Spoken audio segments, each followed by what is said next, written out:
Eli Eli lama sabatani, Tuhanku, Tuhanku Allahku, mengapa? bukan Tuhanku, Pak. Allahku. Jangan Allah, dikasih. Iya, karena di Allah. situ Allahku Eli Eli. Eli itu Allah, bukan Tuhan. Kalau Tuhan Terus itu Kurios. kalimat mengapa itu apa? Tanda tanya lah, masa kalimat mengapa? Kata Iya. mengapa. Allahku, Allahku mengapa Itu Mazmur, meninggalkan Pak. aku? Ini saya tunjukkan ya. Mazmur 22. Ini tuh Mazmur, Pak. Mungkin Bapak nggak pernah tahu. Jadi Tuhan Yesus itu ini bermazmur. Oke. Untuk memimpin biduan menurut lagu. Ini tuh lagu. Rusa dikala fajar, Mazmur Daud. Allahku, Allahku, mengapa engkau meninggalkan aku? Ini Mazmur lagu. Gitu. Nih, gitu kan? Sudah. Nah, ini. Untuk memimpin biduan. Jadi Yesus itu bermazmur. Allahku, Allahku, mengapa engkau meninggalkan aku? Ini Mazmur Daud. Bapak tahu Mazmur Daud? Belum. Nggak pernah beriman kepada kitabnya Daud ya, Pak? Enggak. Oh, nggak punya Mazmur ya? Belum. Iya, iya. Oke, jadi gitu Pak. Jadi Tuhan Yesus itu bermazmur. Kalau Yohanes 3:2:16 ini apa ini maksudnya? Apa itu? Coba dibaca. Allah mengutus anaknya. Yohanes 17:3. Hah? Yohanes 3:3 gimana? Yohanes 17:3. Oh, Yohanes 17 ayat 3. Gimana titik 3 itu? Gimana? Titik 23 gitu maksudnya. Titik 23. Ya ayat lah ya. Ah? Yohanes 17 ayat 3. Nah, gitu. Yohanes 17 ayat 3. Oke. Nih, ini kan. Iya. Inilah hidup yang kekal itu, yaitu bahwa mereka mengenal Engkau, satu-satunya Allah yang benar, dan mengenal Yesus Kristus yang telah Engkau utus. Hidup kekal itu mereka mengenal satu-satunya Allah yang benar dan mengenal Yesus. Allah yang benar di sini adalah Bapa dan mengenal Yesus. Jadi siapa saja manusia di dunia ini kalau mau hidup kekal, dia harus mengenal Bapa dan mengenal Yesus. Yesus ini Terus memperkenalkan siapa Bapa, sebab Yesus satu di dalam Bapa. terus Apa? bawahnya Ini Yesus Kristus yang telah Engkau utus, yang telah Bapa utus. Kenapa? berarti itu diutus ya? Iya betul. Diutus untuk mengenalkan Allah Memperkenalkan Bapa. Iya. Berarti Yesus utusan apa Tuhan? Yesus itu Tuhan, Pak. Itu kok di situ utusan? Iya, dia adalah firman Allah yang diutus ke dunia nih ya. Yohanes 1. Bapak kan Yohanes 17 nih. Kejauhan Bapak nih. Jadi Yesus itu adalah ini. Firman Allah yang bersama-sama dengan Allah. Firman itu adalah Allah. Nah, dia diutus ke dunia nih. Kita kalau baca di sini dikatakan nih. Ya, terang yang sesungguhnya yang sedang menerangi setiap orang sedang datang ke dalam dunia. Jadi dia diutus ke dunia, terang itu. Firman Allah yang adalah terang itu diutus ke dunia. Ia telah ada di dalam dunia dan dunia dijadikan olehnya. Nih. Firman itu telah menjadi manusia dan diam di antara kita. Dan kita telah melihat kemuliaannya, yaitu kemuliaan yang diberikan kepadanya sebagai anak tunggal Bapa yang penuh kasih. Jadi anak tunggal Bapa diutus ke dunia. Gitu Pak. Jadi Yesus itu adalah firman Allah yang adalah Tuhan diutus ke dunia. Berarti kalau utusan bukan Tuhan, bukan? Utusan kok bukan Tuhan? Dia ini nih. Tetapi setelah genap waktunya, Allah mengutus anaknya. Firman Allah itu yang diutus. Lalu lahir ke dunia dari seorang perawan. Gitu. Terus Yohanes 3 ayat 16 ini? Ya. Lukas. Yohanes 3 ayat 16. Oke. Sebentar ya. Nah, ini malaikat-malaikat sudah mengatakan ini kepada gembala. Ya. Nih, jadi ini malaikat, Pak, ya. Nih, lalu kata malaikat itu kepada mereka nih, ya. Jangan takut, sesungguhnya aku memberitakan kepadamu kesukaan besar. Hari ini telah lahir bagimu juru selamat, yaitu Kristus Tuhan di kota Daud. Jadi Yesus itu adalah Tuhan. Kenapa dia disebut Tuhan? Karena dia firman-Nya Tuhan. Firman Tuhan pasti disebut Tuhan. Betul nggak, Pak? Betul. Tapi itu sebenarnya bertentangan dengan Yohanes 5 ayat ke-30 loh. Bertentangannya apa? Coba Mbak. Nih ya. Aku adalah Alfa dan Omega, firman Tuhan Allah. Kalau Allah adalah Tuhan, maka firman adalah Tuhan juga. Gitu. Bertentangan dengan apa, Pak? Yohanes 5. Yang mana yang bertentangan? Yohanes 5 ayat 30. Iya, bertentangan dengan? Yohanes 5 ayat 30 coba. Iya, bertentangan dengan apa Yohanes 5 ayat 30 ini? Dengan pengakuan bahwasanya Yesus itu Tuhan. Oh, masa? Iya, kayaknya coba. Kok kayaknya bertentangannya di mana? Ya, keterangan Yohanes 5 ayat 30. Oke, kita baca Yohanes 5 ya. Oke.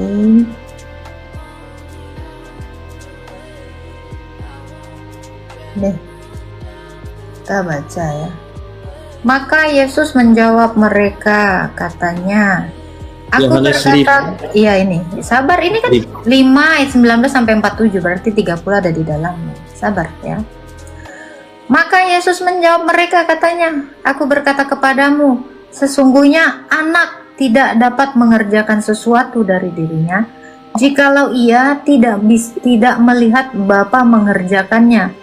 Sebab apa yang dikerjakan Bapa, itu yang dikerjakan anak. Sebab Bapa mengasihi anak dan menunjukkan kepadanya segala sesuatu yang dikerjakannya sendiri. Bahkan ia menunjukkan kepadanya pekerjaan-pekerjaan yang lebih besar daripada pekerjaan-pekerjaan itu. Sehingga kamu menjadi heran. Sebab sama seperti Bapa membangkitkan orang mati dan menghidupkannya, demikian anak menghidupkan barang siapa yang dia kehendaki.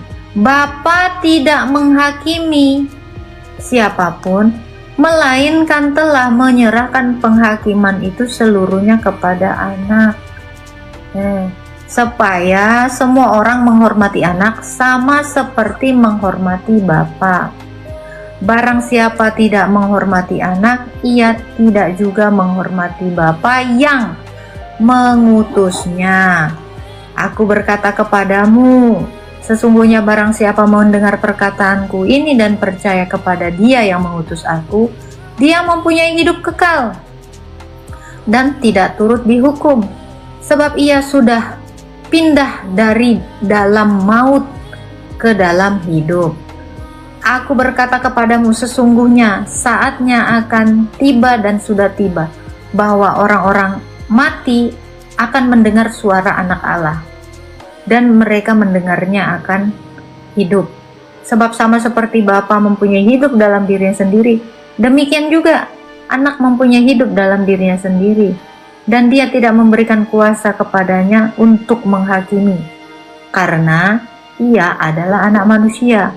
Janganlah kamu heran akan hal itu, sebab akan tiba bahwa semua orang yang ada di dalam kuburan akan mendengar suaranya, dan mereka yang telah berbuat baik akan keluar dan bangkit untuk hidup kekal, tetapi mereka yang berbuat jahat akan bangkit untuk dihukum.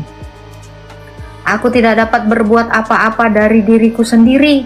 Aku menghakimi sesuai apa yang aku dengar, dan penghakimanku adil, sebab aku tidak menuruti kehendakku, melainkan kehendak Dia yang mengutus aku. Kalau aku bersaksi tentang diriku sendiri, maka kesaksianku tidak benar.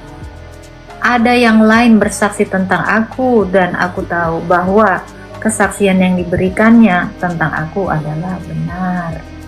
Nih kan, yang 30 ini kan. Aku tidak berbuat apa-apa dari diriku sendiri.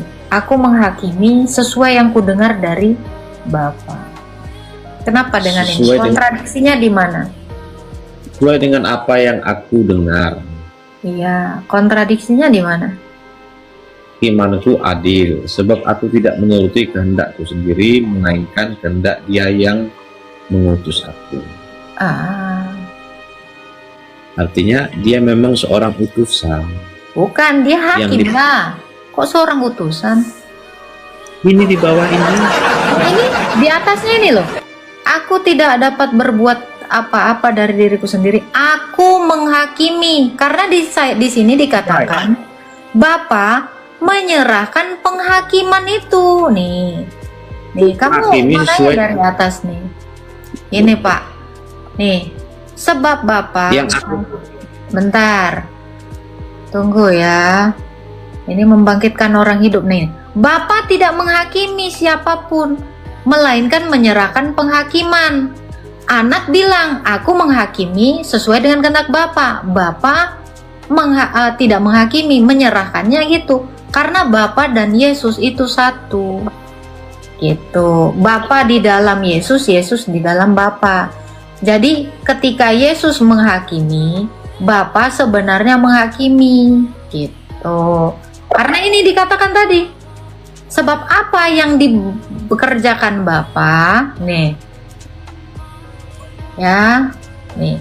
Maka Yesus memenuhi mereka nih. Jikalau ia tidak melihat Bapa mengerjakannya, sebab apa yang dikerjakan Bapa itu yang dikerjakan anak.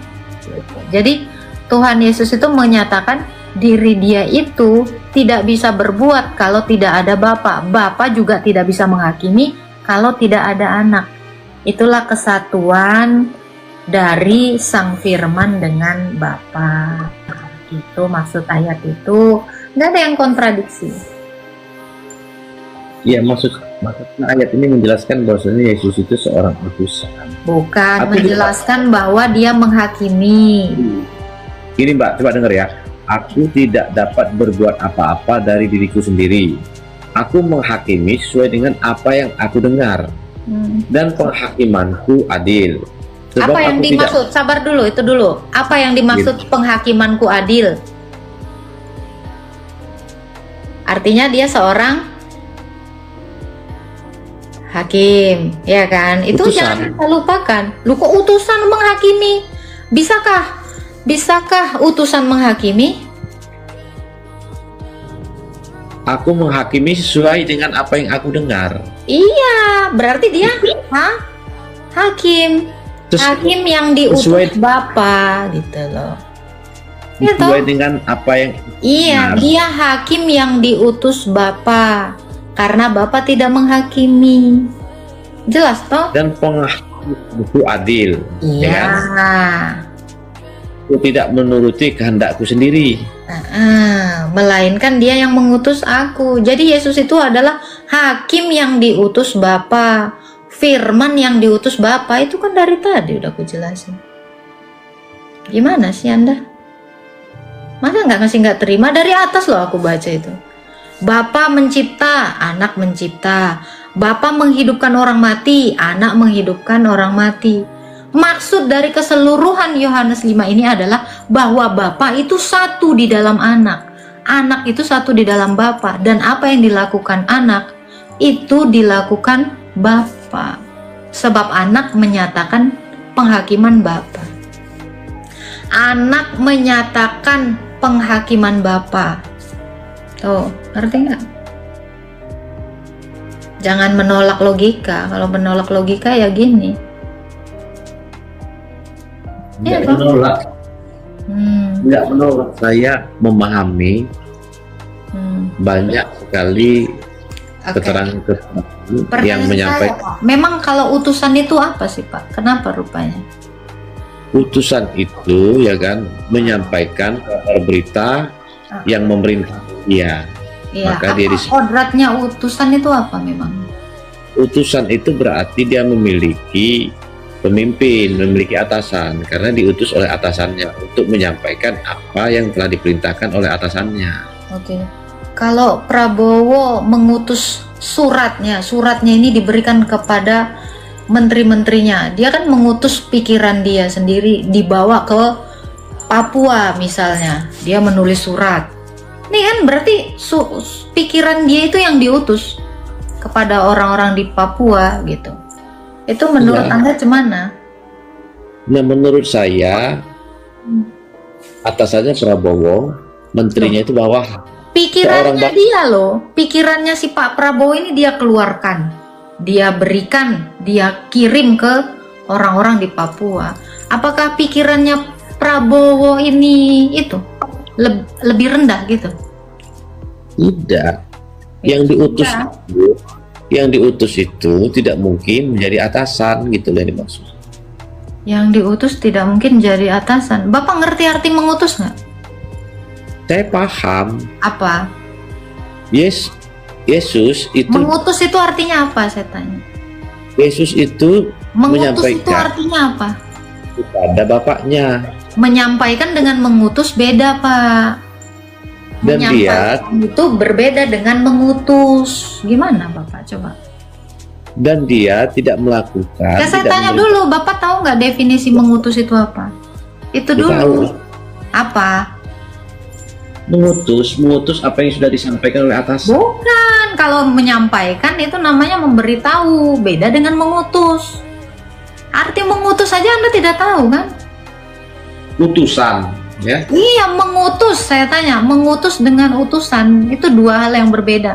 Mengutus itu artinya mengirim. Ngerti nggak? Utusan itu orang yang dikirim. Ya, delegasi maksudnya. Ya nggak usah pakai bahasa delegasi karena kok nggak ngerti arti utusan kok bawa bahasa Inggris delegasi. Delegasi itu berbeda. Delegasi itu berbeda. Itu. Jadi Bapak udah tahu sekarang artinya mengirim. Jadi kalau Bapak kirim pesan, berarti apa yang Bapak kirimkan itu pesanmu. Apakah pesanmu lebih rendah dari dirimu? Ya, tidak. Ya sudah. Jadi kenapa kamu mengatakan yang diutus itu, yang dikirim itu lebih rendah? Gitu. Karena mengirim pesan itu berarti kamu sendiri, pikiranmu sendiri itu kamu tuliskan, terus kamu kirim. Berarti misalnya ada WA-nya, besok datang jam 3. Pesan itulah yang kamu utus. Itulah utusanmu. Apakah itu bukan kamu? Kamu kan? Itu. Jadi begitu. Bapa mengutus firman-Nya itu seperti itu. Mengutus Yesus manusia untuk menyampaikan Injil gitu sih. Tadi kan maksudnya. Tadi kan firman yang diutus tadi udah Bapak baca tadi Yohanes 1 ayat 14 tadi udah saya tunjukkan. Firman Bapa kepada umat manusia. Iya, jadi menyampaikan itu firman Bapa kepada kaum. Iya, Yesus itu firman Bapa. Firman itu apa? Firman itu adalah terang, tadi udah kita baca. Jadi dia diutus dulu, terang itu diutus dulu ke dunia, baru jadi manusia. Beda dengan makhluk lain gitu. Masa ini aja beda dengan makhluk lain? Beda lah. Memang menurutmu lah. Iya. Ini ada yang bilang ya. Coba buka dulu definisi utusan KBBI. Menurutmu Pak Bekas, apa arti utusan? Utusan pada prinsipnya gini, Nabi Isa itu utusan Allah. Bukan, saya nggak nanya Yang itu. tidak. Kita nggak usah melebar. Arti utusan itu apa? Iya, itu kan tadi itu sudah sampean sendiri yang menyampaikan. Apa? Kamu aja nggak ngerti. Kalau kamu mengerti kan kamu bisa menjelaskannya ulang. Ya. Apa? Nah, berarti kamu nggak paham. Makanya kamu nggak bisa menceritakannya ulang. Padahal saya dari tadi sudah mengutus suara saya loh sama kamu. Orang saya, atau kalau tidak saya utus sampai ke rumahmu, kamu tugas nggak atau saya. udah ya. Coba Orang. arti utusan apa? Arti utusan apa? Orang Kalau atau bahasa Arab utusan itu disebut apa? orang atau pihak yang dikirimkan untuk menyampaikan pesan. Itu Tugas utusan apa? menurut kamu. Dari pihak pengirim kepada pihak lain. Orang atau pihak yang dikirimkan untuk menyampaikan pesan. Oke, orang atau berarti orang yang dikirim. Iyalah, manusia. Oh, manusia. Selain Iya, dari baik. manusia nggak bisa lagi diutus. Bisa malaikat. Malaikat diutus. Berarti apakah malaikat adalah manusia? Malaikat cahaya. Malaikat itu cahaya. Berarti Tuhan bisa mengirim cahaya. Maksudnya ruh, malaikat itu terbuat dari cahaya. Cahaya kok ruh sih, gimana sih? Ya malaikat itu kan diciptakan dari cahaya gitu loh maksudnya. Saya nggak nanya dia dari mana. Saya tanya malaikat itu apa. Utusan. Berarti apakah malaikat juga disebut nabi? Apakah malaikat juga disebut rasul? Karena dia utus.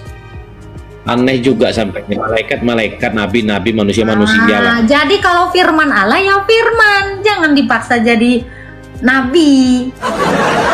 Gitu. Jadi jangan bilang saya aneh. Tadi kan udah saya bilang firmannya Allah yang diutus. Firman ya firman, kok dipaksa. Jadi kamu yang aneh atau saya yang aneh? Mbak itu aneh kan, Mbak minta utusan. Gitu kan? Berarti yang diutus itu kan bukan hanya manusia toh. Bisa Utusan. Malaikat diutus, bisa firmannya yang diutus, kan tadi udah saya bilang. Anak Allah, firman Allah itu diutus ke dunia. Kalau firman Allah itu hakikatnya Allah. Tadi Yohanes 1 ayat 1. Gitu. Firman Allah itu gelarnya Tuhan karena Allah itu Tuhan. Jadi apakah Yesus Tuhan? Ya, tadi malaikat aja udah bilang di dalam Lukas. Hari ini telah lahir Tuhan di kota Daud. Utusan menurut KBBI, orang atau pihak yang dikirimkan untuk menyampaikan pesan. Orang menurut KBBI itu. Ya manusia jadi. Oke. KBBI baru ada 1988. Kitab saya sudah ada di abad 1. Gimana? Kita bukain KBBI sekarang bisa. Ya, KBBI kamu tahu nggak ada tahun berapa? Kenapa tadi minta bukain KBBI kalau disangka lah? Ya udah, coba bukalah KBBI. Ini sudah yang saya sampaikan itu tadi KBBI-nya. Itu tadi yang saya sampaikan. Manusia yang diutus atau pihak. Ya udah, pihak Allah itu adalah firman-Nya Allah.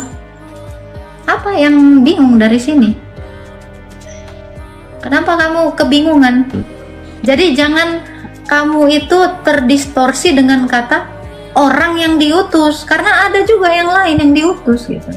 Malaikat diutus. Ya toh? Bahkan di Quran setan aja diutus. Kenapa saya bilang manusia? Kenapa?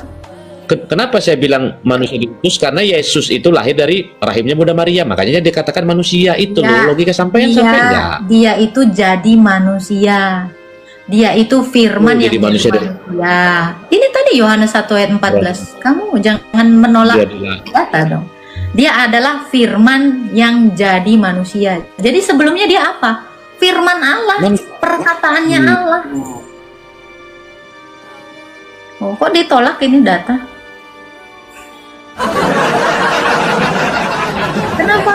menolak fakta gitu. Isa itu adalah kalimatullah. Coba kamu baca An-Nisa 171.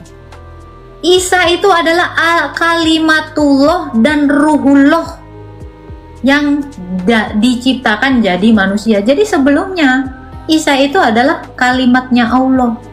Kalimat Allah itu apa menurut kamu? Pernah baca nggak Quran? Mbak, Matius 21 ayat 18. Nah, nggak usah lari-lari, ini dulu. Udah paham belum? Diutus itu bukan bicara tentang manusia. Bahkan saya katakan ya, di Maryam 7:83, setan itu diutus sama Tuhanmu. Apakah setan itu adalah utusan, nabi, rasul? Nah, nih. Ini Allahmu juga mengutus setan. Ini, apakah setan ini nabi? Apakah setan ini rasul menurut Anda? Ini diutus. Tidakkah engkau memperhatikan bahwa kami telah mengutus setan-setan? Ini gimana? Ini utusan. Ya, jelas itu setan. Ya, ini rasul nggak? Setan. Ini rasul. Jelas setan yang diutus. Iya. Prosesnya kalau terus kalau nabi diutus, pertanyaan saya Pak, kalau setan diutus, apakah setan ini berubah hakikatnya jadi orang? Sekarang saya mau nanya, manusia bisa tidak berubah menjadi Tuhan? Nggak bisa. Yang bisa itu Tuhan berubah jadi manusia. Itu yang betul. Mana? Nah itu firman jadi manusia. Manusia berubah jadi Tuhan nggak bisa. Iya, tapi Tuhan berubah jadi manusia bisa. Tuhanmu bisa nggak? Tuhanmu bisa nggak berubah jadi manusia? Muter-muter sayang. Loh, itu udah jawab dulu. Tuhanmu bisa nggak? Mbak, itu yang di bawah itu pada ketawa. Coba dijawab aja dulu, jangan lari. Saya tahu kamu udah kalah telak, makanya kamu lari ke sana ke sini dan tertawa. Itu adalah psikologi seseorang yang sudah mengerti tetapi pura-pura. Iya. Nah, ya.